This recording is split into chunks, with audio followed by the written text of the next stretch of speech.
Evangelho, domingo da 19ª semana do Tempo Comum. O Senhor esteja convosco, Ele está no meio de nós. Proclamação do Evangelho de Jesus Cristo, segundo São Lucas. Glória a vós, Senhor. Naquele tempo disse Jesus a seus discípulos: Não tenhas medo, pequenino rebanho, pois foi do agrado do Pai dar a vós o reino.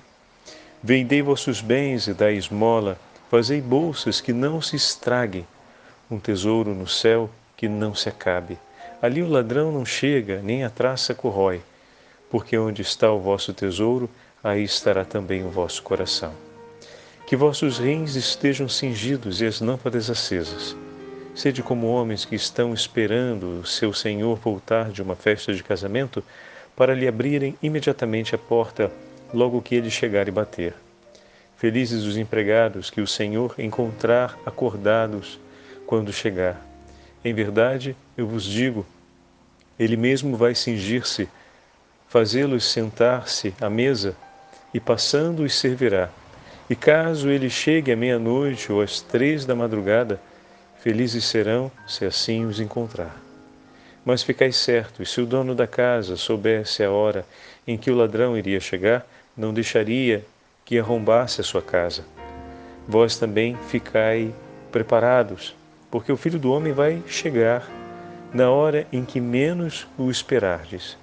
Então Pedro disse: Senhor, tu contas esta parábola para nós ou para todos?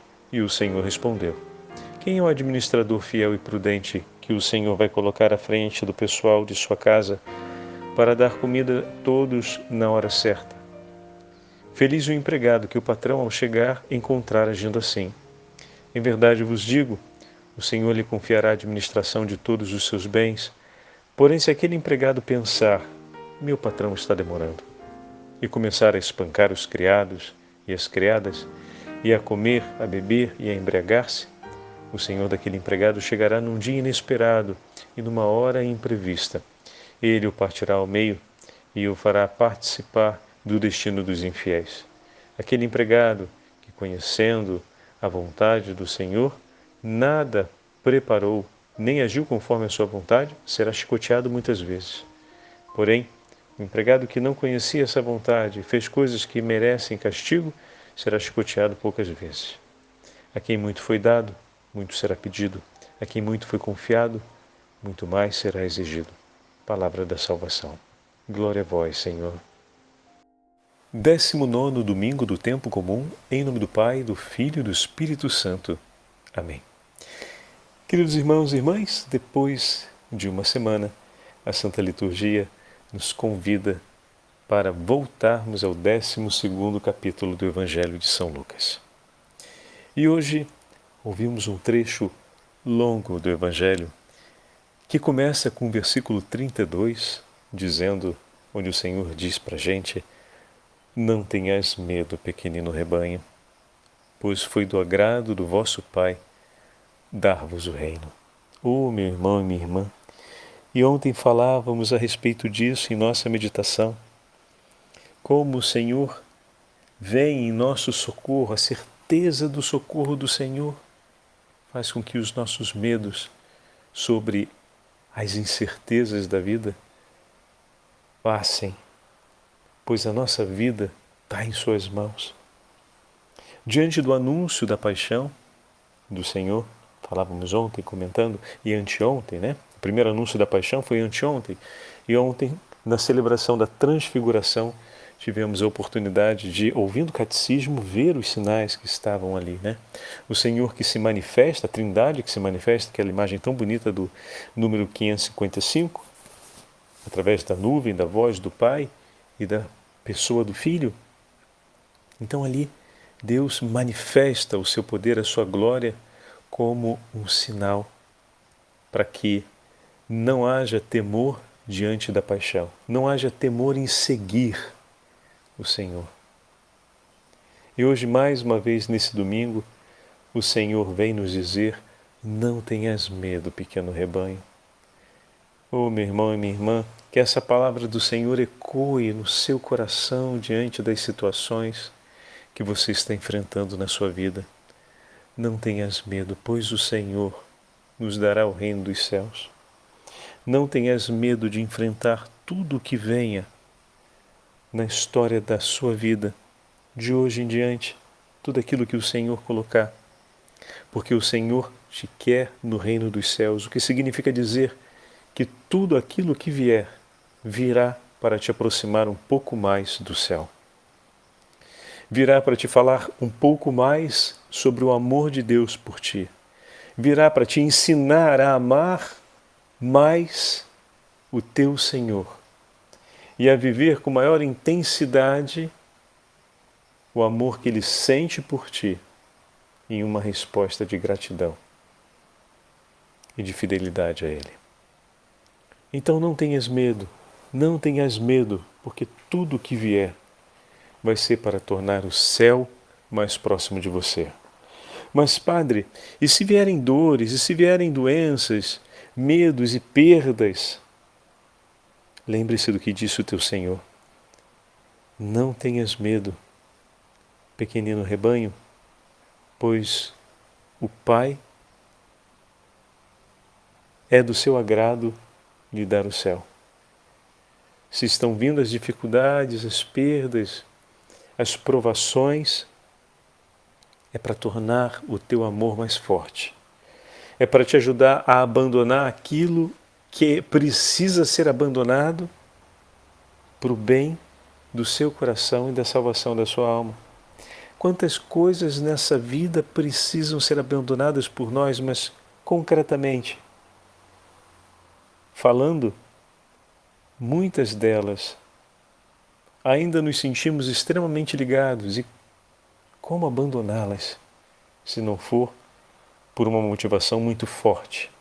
E quantas vezes um sofrimento ativa dentro de nós aquela motivação que estava ainda rateando para aquecer. Quantas foram as situações concretas ao longo da vida em que uma situação difícil nos fez rezar mais, mas a necessidade e a compreensão do valor de rezar mais já eram claras. E ao menos uma consciência da disposição de tomar uma decisão para rezar mais já tinha sido amadurecida. Mas rezar mais que é bom, ou seja, concluir ou realizar aquele ato, é que ainda não tinha acontecido. Aí pronto, veio uma dificuldade, veio um sofrimento, e a gente, sem pensar metade do que já tinha pensado antes, reza mais. Está entendendo? É estranho o nosso jeito de funcionar, né? Pois é. Ainda bem que o jeito de Deus funciona melhor. Então é isso que de repente vem uma dificuldade. E a gente pensa bem menos e reza bem mais. Aquilo que estava faltando para conseguir fazer o que já tinha sido pensado, projetado, elaborado, compreendido, organizado, agendado, mas não tinha sido feito, agora acontece. Bom, poderemos dizer no imediato, esse sofrimento, essa doença, essa dificuldade foi um peso para mim, vai ser um peso para mim, mas olha o penhor de graça que está trazendo.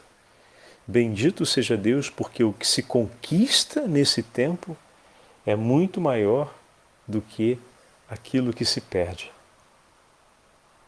De fato, pode ter se perdido muitas coisas. Às vezes uma doença não possibilita a gente de seguir, por exemplo, um projeto de férias. Né? Quantas pessoas às vezes organizam as férias e chega o período das férias, pouco antes acontece de um filho adoecer, pouco antes acontece de uma mãe adoecer, um pouco antes se depara com uma necessidade de urgência na família, de assistência por alguém, e aí o planejamento que foi feito precisa parar. Existe uma perda do planejamento. Mas e o valor daquele filho ao lado da sua mãe, durante aquele tempo da doença, acompanhando ela e trocando ali o carinho, o afeto, que talvez por longo tempo na vida tivessem desejado sem conseguir cumprir com tanta clareza e significado, como agora estão cumprindo. Então, pagou-se um preço de perder, por exemplo, as férias, mas o que se ganhou foi muito maior do que aquilo que se perdeu. Por isso o Senhor hoje repete: não tenhas medo. A certeza de que o Senhor nos quer no céu, como falávamos ontem, que estamos caminhando rumo a Jerusalém Celeste, a certeza de que esse caminho nos leva para lá e o Senhor caminha na nossa frente, caminhando conosco, é aquela que abate o medo. Não acredite que você não vai sentir medo dos desafios da vida. Isso seria uma ilusão. Então o medo a gente vai sentir. Mas que bom que a gente tem uma esperança. E o medo não é a última palavra. Que bom que quando a gente sente esse medo, a gente pode recordar essa esperança. A gente pode recordar essas verdades e desse modo reagir. O cristão não é aquele que reage porque foi espetado, né? Ou seja, porque houve a provocação, ele reage. Ele reage por uma certeza. Ele reage porque a vida segue em direção a Jerusalém. Os sofrimentos aparecem. Ele está reagindo agora por causa dos sofrimentos? Não, ele está perseverando na fé que ele já conhecia antes do sofrimento. Ele está seguindo o caminho. Mas estão surgindo vários problemas. Os problemas só estão ajudando a reforçar o que ele já sabia e conhecia. Os problemas estão sendo ocasiões dele cantar a verdade que já está em seu coração. Oh, meu irmão, minha irmã. Essa é a medida da vida do coração cristão. Ele caminha por uma certeza. Ele não caminha reagindo aos estímulos da vida. Por ele ter a certeza dessa meta, a clareza sobre a meta a alcançar e a certeza de que o próprio Deus que nos chamou a essa meta caminha conosco, ele segue adiante. E cada vez que vai aparecendo, ele vai renovando essa certeza. Que seja assim a nossa vida. Peçamos ao Senhor essa graça. Senhor, dai-me essa força, dai-me essa coragem que hoje eu estou ouvindo na meditação, que eu sinto no meu coração, porque tenho essa necessidade. Dai-me, Senhor.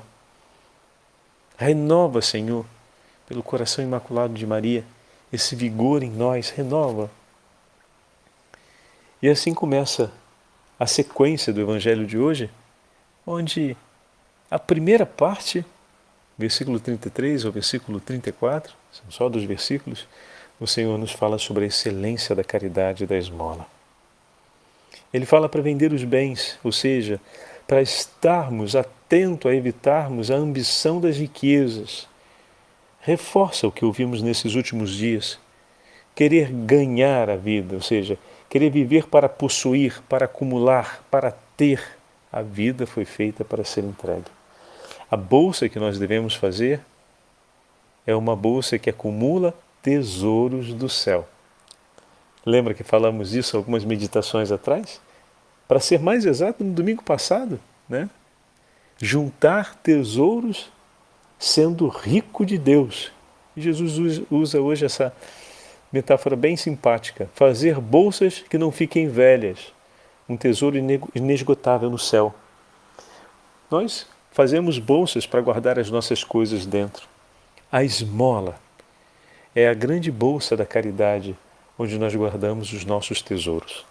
Tudo que eu tenho que recebo, faço se tornar oferta de amor pelo meu irmão. Deus te abençoa? Faz essa bênção se tornar oferta de amor pelo seu irmão. Abençoa.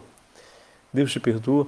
Faz se tornar uma oferta de amor pelo teu irmão. Abençoa. Perdoa. Deus foi compreensivo contigo? Age de maneira compreensiva.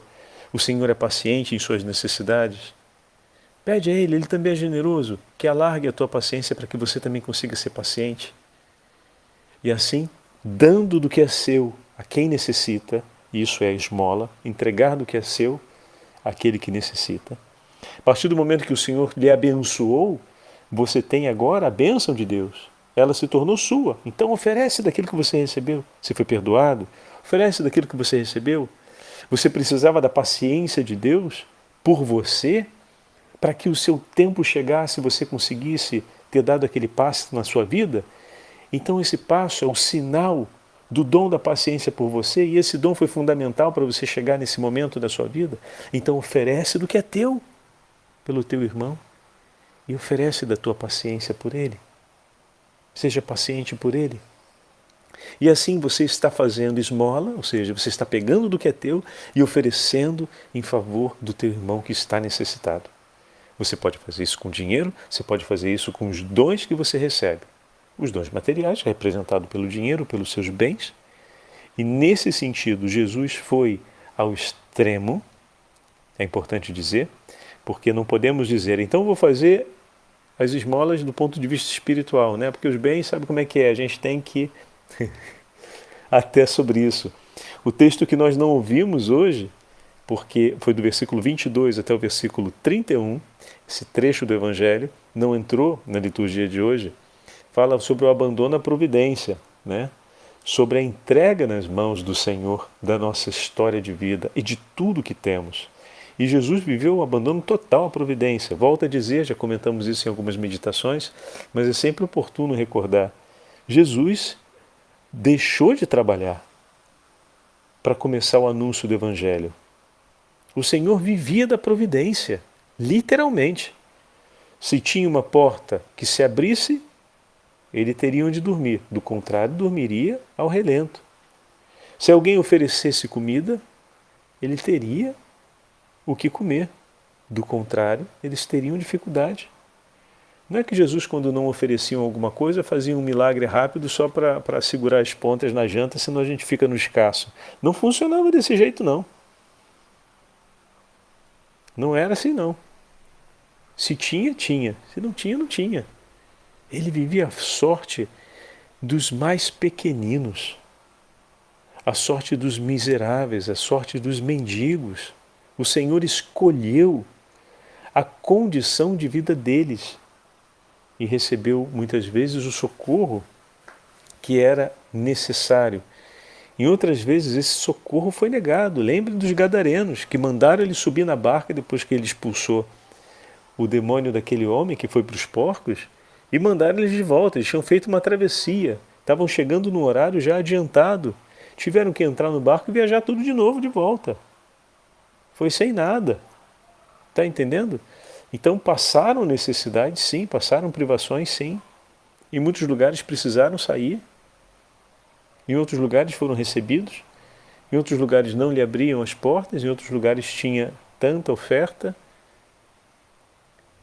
mas era sempre Deus no comando. E jamais reservou algo para si. Tudo que tinha recebia com gratidão e tudo que tinha diante da necessidade do irmão se tornava oferta, ajuda, se tornava entrega, se tornava partilha. Isso é ter um coração generoso, isso é fazer esmola do que nós temos. Pode acontecer do Senhor nos pedir esmolas mais exigentes do ponto de vista material, por uma necessidade real. O Senhor jamais pediria se não fosse por uma necessidade. Ele jamais colocaria essa possibilidade de escolhermos se Ele não contasse com a nossa escolha, né? Então, essa certeza da providência a gente precisa ter. Como assim certeza da providência, Padre? É que quando chega uma situação em que uma oferta mais do que generosa ao momento se faz necessário, não tenha medo. Mas o Senhor há de nos iluminar sempre a compreender isso. Mas não nos isentará da ousadia e da coragem de ir além das nossas próprias expectativas pessoais. Porque Ele faz isso o tempo inteiro. Você achava que poderia oferecer até um determinado nível, Ele te leva a descobrir que você pode oferecer mais do que aquilo. E assim sucessivamente. E a gente recorda aqui, fazendo um paralelo rapidinho, as duas imagens de Pedro que pede a graça para caminhar sobre as águas. Essas são todas imagens, né, que vimos ao longo dessa semana. Então o Senhor dá essa graça, Ele vai para além de alguma coisa que Ele esperava, né? Que caminhar sobre as águas não é uma coisa que nós podemos fazer, ainda que a nossa dieta seja maravilhosa. Então o Senhor concede uma graça, mas em outro momento, o Senhor concede a ele algo que supera qualquer possibilidade, né? entrega a ele as chaves do reino. Mas Pedro ainda não é à altura daquele cuidado. O Senhor há de conduzi-lo até lá. Isso o supera. Talvez até certo ponto ele conseguisse pensar o que aquilo significa, mas dentro da totalidade que significava para o coração de Jesus, e para Jesus não, ele não alcançava ainda. O superava muito. Mas Jesus lhe entrega e lhe acompanha e vai lhe fazer ser capaz de corresponder. Ou seja, vai ajudá-lo a chegar até a medida da altura daquele dom que foi entregue. Então, se o Senhor lhe pede alguma coisa, que talvez de cara você perceba que supera as tuas medidas ou os teus limites, tenha calma. O Senhor não te entregaria sem ficar do teu lado para te ajudar a conseguir ir para além daquele limite que você pensava que seria o teu limite. Como é importante ouvir isso e ter isso hoje, mais uma vez, no Evangelho, com essas palavras do Senhor. Quando diz, na sequência do texto, tende os rins cingidos e as lâmpadas acesas. Aqui a gente une os dois elementos. E bom, para que o Senhor me leve, como ele estava falando sobre o tema da esmola, para que ele me leve a conseguir oferecer mais o que ele está me pedindo, que é mais do que aquilo que eu acredito conseguir. Isso às vezes pode acontecer numa situação de perdão, né? O Senhor coloca diante da gente uma situação de perdão em que a gente fala, nossa, mas isso é muito exigente, eu acho que eu não consigo perdoar esse ponto. E aí, como é que ele vai me levar a conseguir? Espera, ele vai te levar a conseguir. Se ele está te colocando diante de você essa necessidade de perdão em relação ao teu irmão que é muito exigente, ele quer te ajudar a conseguir isso sim. Agora, para isso, versículo 35, é preciso que os rins estejam cingidos e as lâmpadas acesas. O que isso significa? Rins cingidos, prontidão. Cinto, você está pronto para sair. Naquela época o pessoal usava túnica, no cinto se pendurava tudo, se pendurava a espada, se pendurava a bolsa com dinheiro, se penduravam as outras coisas de necessidade para a viagem, era tudo ali. Você com uma túnica não é que tenha bolso nela, né? Então o cinto é tudo pendurado, que nem aqueles cintos o pessoal que vai subir no poste para trabalhar, né? Precisa ter aqueles cintos onde tem as caixinhas, os potinhos, onde você vai colocando todo o instrumental de trabalho ali. Tem que estar tudo à mão, né? E depois também tem os bolsos na calça. Naquela época a pessoa não tinha calça, mas tinha cinto. E já funcionava do mesmo jeito, né? Então os rins cingidos é sinal de prontidão. Sinal de que está pronto, está preparado para agir, né? E as lâmpadas acesas. O que significa dizer que com a lâmpada acesa você sabe por onde andar. E aqui está a fé. Então é preciso ter um coração alerta, pronto, ou seja, acordado, atento a Deus e a fé nas mãos. A fé firme no coração. Então, para conseguirmos, é preciso sermos homens de oração, ou seja, em prontidão de ação, né? Homens orantes, e homens orantes, obviamente, que celebram a fé cotidianamente, através da prática da caridade. Então, são homens que estão prontos pela oração para agir na caridade. A caridade, ela é sempre luz em nossa vida. Já vai dizer os livros vão dizer os livros sapienciais. E daí o Senhor usa aquela imagem, ou melhor, sede semelhantes, a imagem que eu digo, a metáfora, né? Ou melhor, não é exatamente uma parábola, mas ele conta essa situação. Sede semelhantes ao homem que espera seu Senhor voltar de uma festa à noite para abrir-lhe a porta. Ou seja, ele está ali, aquela noite tem um significado para ele. Ele está passando aquela noite esperando o seu Senhor. Então, naquela noite ele diz não ao sono, naquela noite que ele prova o cansaço, porque é uma noite, então ele tem um cansaço do dia para administrar, mas ele olha e a razão daquela noite dele ali está toda ela voltada para a espera do seu Senhor. Então aquela noite ali, ele a atravessa com essa certeza, com essa meta. Eu estou esperando o meu Senhor. Aí a gente volta ao que a gente falou no início, né? Então, e o cansaço, e isso e aquilo que vai vir durante a noite, vai me recordar o quanto eu estou esperando o meu Senhor, o quanto o meu Senhor me espera acordado para poder lhe abrir a porta. A alegria de poder estar junto com Ele, saber que Ele chegou bem e poder dizer que bom que o Senhor está aqui, que bom que correu tudo bem. Fico feliz de ver a felicidade no seu rosto. Eu amo o meu Senhor, eu quero estar com Ele. A noite ganhou um outro significado. E agora a noite tem uma razão pela qual ser vivida. Assim é um homem que perdeu a fé, ele não tem mais razão para viver sua vida. Ele não sabe mais o que empregar e o que empreender sobre essa vida, porque ele não sabe onde ele vai chegar com ela e para que essa vida significa. O homem de fé e de oração mantém vivo isso. E pode atravessar todas as noites que vierem, porque ele sabe que está indo para o dia que não tramonta, o dia que não conhece o pôr do sol na Jerusalém Celeste. Fantástico, né? Belo. Depois Pedro coloca a questão e o Senhor fala a respeito da prudência. Qual é o administrador prudente? E aqui agora muda. Perdão, antes teve uma outra imagem que passou bem rápido, que era a história do homem forte, né? Se o dono da casa soubesse em que hora viria o ladrão, não deixaria que a sua casa fosse arrombada. Ou seja, o tempo da chegada do Senhor e ao mesmo tempo o coração preparado, eles esperam a chegada.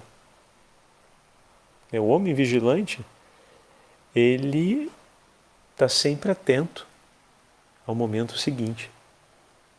Então por isso o ladrão não tem chance, porque ele está sempre atento ao momento seguinte. E o momento do ladrão vai ser um momento fora de lugar e vai ser logo percebido. Não é o momento que ele espera. É também um dos momentos. Mas aquele momento não é o momento que ele espera. Ele vai saber e vai rechaçar. E a imagem sucessiva é essa. O Senhor respondeu a Pedro, se era para ele, né? Qual é então o administrador fiel e prudente que o Senhor constituiu sobre o seu pessoal para dar, em tempo oportuno, a ração de trigo? Ele usa a imagem do administrador que foi colocado para cuidar dos seus. E essa beleza do cuidado. Cuidar, porque isso é o que o meu Senhor pediu. Cuidar do outro é cuidar da alegria do meu Senhor. A gente volta quase na mesma imagem anterior, né? Eu fui colocado para cuidar, ou seja, eu fui colocado para fazer da minha vida um dom. Eu fui colocado para fazer, para preparar essa bolsa que não envelhece. Então o Senhor me deu a autoridade de cuidar do outro, o que significa tudo aquilo que eu tenho como meu, dispor a favor do outro. Então esse é o mandato, cuidar do outro. Todo aquele que toma esse mandato nas mãos e o vive, no final, quando o Senhor chegar, vai recebê-lo com alegria e vai fazer ele participar dos mesmos direitos que o Senhor. Por quê? Porque é essa a escolha que o Senhor faz. E ao ver o seu servo assim, dará a ele a alegria da sua glória. Agora, pode ser que esse servo que foi colocado para cuidar, ou seja, para fazer da sua vida um dom pelo próximo, tenha pensado em viver só para si mesmo, para os seus ganhos materiais, para a conquista do seu tempo, para a satisfação dos seus prazeres. Quando o patrão chegar, vai olhar e vai falar: isso não é meu não, isso não tem parte comigo não, não foi para isso que eu te encarreguei, me devolve aqui o que eu deixei contigo e saia. Então, meus irmãos, hoje, de diversas formas diferentes, o Senhor nos fala a mesma coisa. Faz da tua vida um dom. Não tenha medo. Aprende a viver dessa forma. Coloque em prontidão o que o Senhor lhe disse e lhe entregou como palavra e mandato sobre o significado da sua vida e vive segundo a vontade de Deus, e participaremos assim das alegrias que Ele tem reservada para nós no reino dos céus. O Senhor esteja convosco, Ele está no meio de nós. Pela intercessão da Beatíssima Virgem Maria, abençoe-vos o Deus Todo-Poderoso, Pai, Filho e Espírito Santo. Amém.